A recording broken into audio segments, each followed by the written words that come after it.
Hello, welcome to my channel. My name is Kudrat. If you are returning to this channel, you're welcome back to the channel once again. And if you are new here, you are very welcome. Do not forget to subscribe if you've not. So today, the discussion will focus on self-funding to study in Canada. And we have uh, pieces of advice from a colleague who is studying in Canada, self-funding our studies. So this is away from the popular scholarship content on my channel. This is to give information to people who have sponsored, who have sponsoring opportunity or sponsors, or even people who have saved up for their studies abroad, away from scholarship application. So Canada is not in Europe. So when you think Canada, you should be thinking Canadian dollar. So that means your school fees, your expenses, your accommodation, maybe even your flight, as the case may be, depending on the airline. Should be thinking Canadian dollar, not euros, not pounds. So you need to also consider the conversion of your currency. For instance, if you are Nigerian, you should be thinking of the current conversion rate from naira to Canadian dollar. That's very important.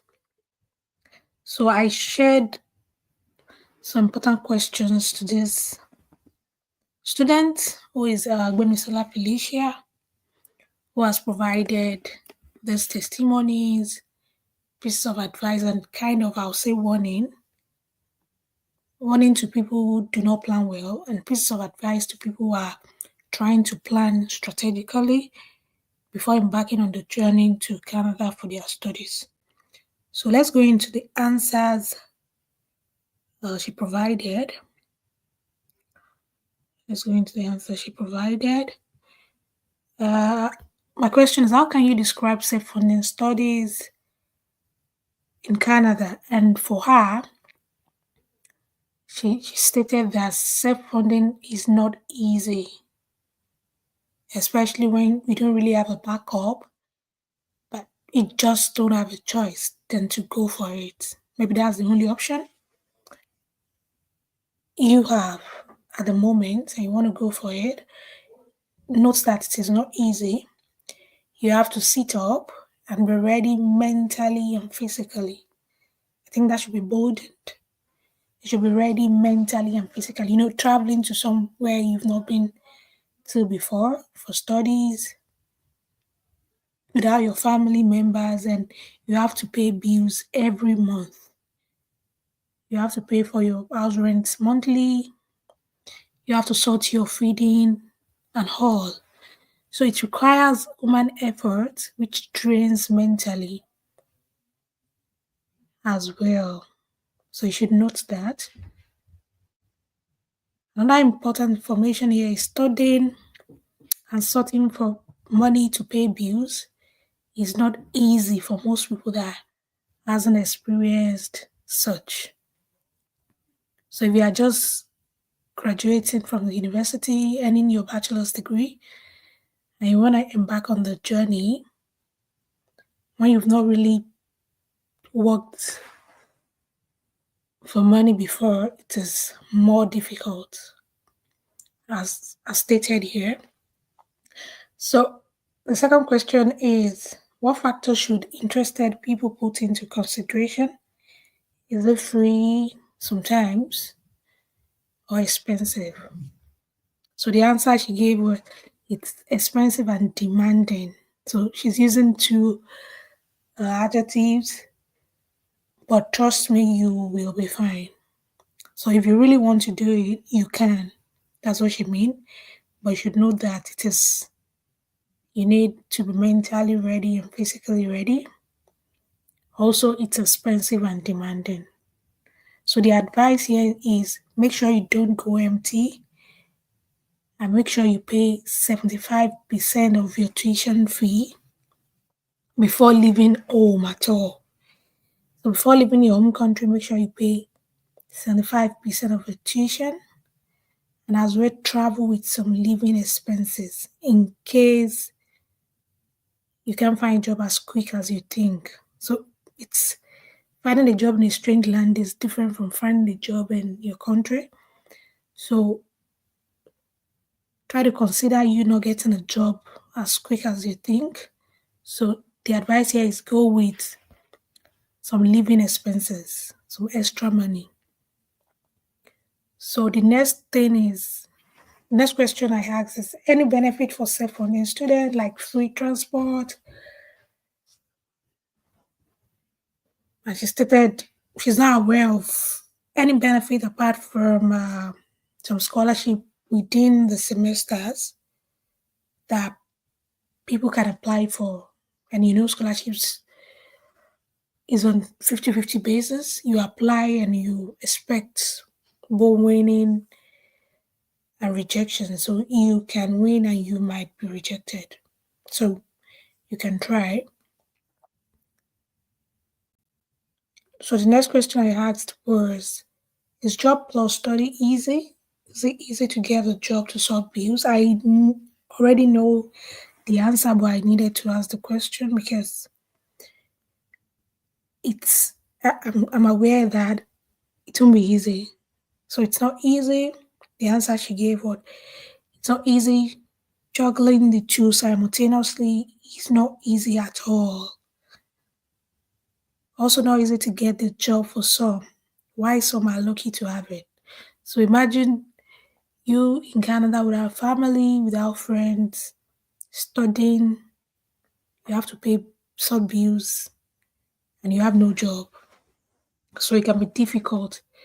But she stated some people are very lucky to have it as soon as they arrive Canada or as soon as they start studying.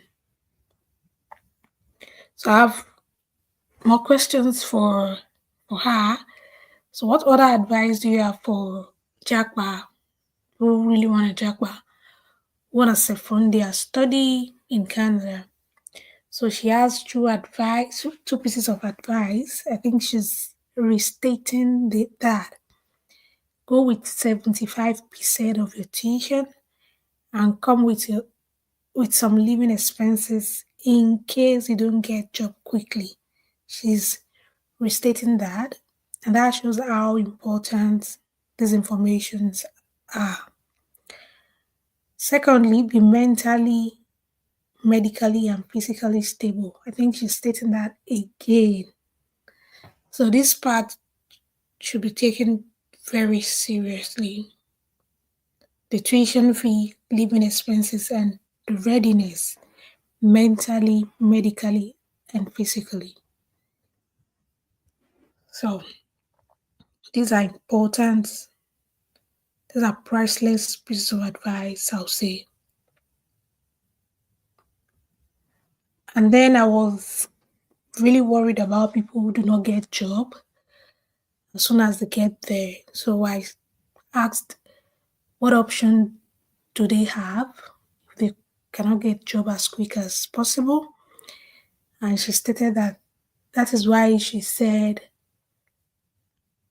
anyone trying to come to Canada as a self-funded student should pay 75% tuition even before going to Canada and move with some living expenses. I think this is the third time she was stating this. So imagine not getting a job quickly. At least the person will have some money to pay bills and won't bother about tuition. That can also bring up worries, which can be mentally draining. So these are pieces of advice. So there is something she forgot to mention to include this important part. Pray to God to direct your path, because some got here and can't even get work in the first 6 months. So grace differs too. So she's stating that prayer is important, is very important. If God guides you, direct your path, you you will be able to do better than you on your own, because you definitely cannot do it alone. So these are the pieces of advice for people who are trying to study in Canada without scholarship. And also remember that you need admission, you need to select the university and admission.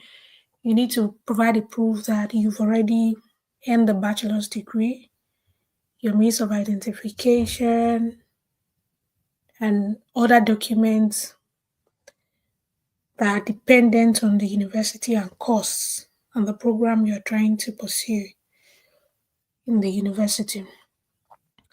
So it's basically about money, readiness, and the knack to face the challenges there. Because it's not easy, but you can do it. It's possible, but not easy. So I wish you the best, and thanks so much to Bimisola Felicia for providing this priceless pieces of information for a lot of people who want to study in Canada without scholarship. Um, I wish you all the best, guys. See you next time in the next video. Bye for now. Bye.